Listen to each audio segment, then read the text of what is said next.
We are going to take a trip today to the land down under Australia. We're going to be scuba diving some incredible dive sites. Many of you may think of Australia diving as the Great Barrier Reef. But did you know that there are equally unique dive sites other than the Great Barrier Reef? My name is Nicole, and this evening we are going to be diving Australia. Australia's most known dive spots is the Great Barrier Reef, followed by the little known unique places such as the shipwrecked SS Yongala, the Fish Rock Cave, and Mount Gambier. Now let's dive into the Great Barrier Reef. Our first stop today on our dive is going to be the well-known Great Barrier Reef. This reef is the largest of its kind. Spanning over 1,250 miles, this is the world's largest single structure of living organisms. This structure can even be seen from outer space. From the website Diving Down Under, it states that over 500,000 years ago, coral polyps began congregating off Queensland's coast in great quantities. Now, billions of these tiny organisms have formed the world's largest chain of reefs and islands. Visibility usually inside the Great Barrier Reef averages between 50 and 70 feet, and the water temperature is about 85 degrees during summer. You can usually see plenty of different kinds of aqua life, from sharks, manta rays, and during the months of June to November, humpback whales. The Great Barrier Reef is one of the most popular dive sites for all divers since it is the largest and healthiest coral reef system. While the Great Barrier Reef is the most popular, we will now dive into some of the more unknown dive sites. Our second stop on the dive site is the shipwrecked SS Yongala. While everyone in the world would agree that the Great Barrier Reef is what anyone comes to Australia to dive, there is an astonishing dive called the wreck of the SS Yongala that many have on their bucket list. This wreck, according to the Amelia McCartan, sank offshore of Townsville in 1911, taking all the lives of 122 souls aboard and remaining undiscovered for more than 50 years. Amelia McCartan states on her dive, from personal experience, she will never forget the sight of human-sized Queensland gropers, huge rays, turtles, and even olive sea snakes. This dive is for someone who has some diving experience, as the current on the surface can be quite strong.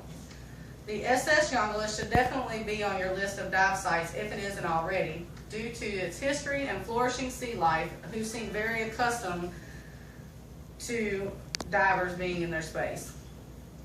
While a true shipwreck is very exciting to many, Australia even has cave dives for those who are interested. So let's dive into Fish Rock Cave. Even though it is said to be dangerous, cave dive most interests me. Amelia McCartan states that Fish Rock Cave is home to a critically endangered species and is the only true ocean cave in Australia. This cave is unique because most caves do not have any sea life at all. Amelia McCartan states that this particular cave is a habitat for the gray nurse shark, which is believed to only have a population of 1,000 to 1,500 left in eastern Australia.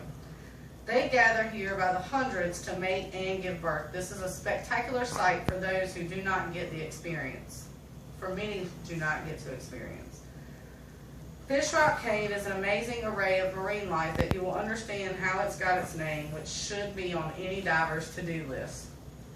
Now for our last dive on this trip, we will explore Mount Gambier. Our last and most exciting dive on this trip is going to be Mount Gambier. Mount Gambier has to offer some of the most freshwater lakes, sinkholes, caves, and caverns to offer scuba diving. Mount Gambier is notorious for claiming lives. If you are not an experienced diver, in fact, according to Aquaview's online magazine, Mount Gambier claimed the lives of 11 divers in a span of just 4 years. This prompted the Cave Divers Association of Australia to form and rate the dive sites based on the level of difficulty. Owens Pond is the only lake out of over 200 lake and sinkholes that can be dove without a CDAA permit. Most require deep cavern, cave, and advanced cave before you even begin to dive this site. If you dare to attempt to dive Mount Gambier, you will dive some of the clearest water known to man. The water on most days exceeds visibility of 100 meters. Being a true cave, it does not have much aquatic life, but what Mount Gambier does offer is the chance to see fossil records dating back millions of years. Not a lot of places offer this experience, as well as some of the most magnificent limestone caves one can see, which makes this place so unique in itself. We have dove some amazing dive sites in Australia: the Great Barrier Reef, the SS Yongala, and the Fish Rock Cave, and Mount Gambier. I have discussed how the Great Barrier Reef has come about, a historical shipwreck that claimed the lives of many, and the exciting marine life that you will see in Fish Rock Cave, and the dangers of history and the history of Mount Gambier. I hope you've enjoyed this dive trip as much as I have today. Finally, if you ever decide to take a diving trip in Australia, remember it is not just the Great Barrier Reef. The land down under has to offer shipwrecks, caves, caverns, and for more extreme diver, Mount Gambier.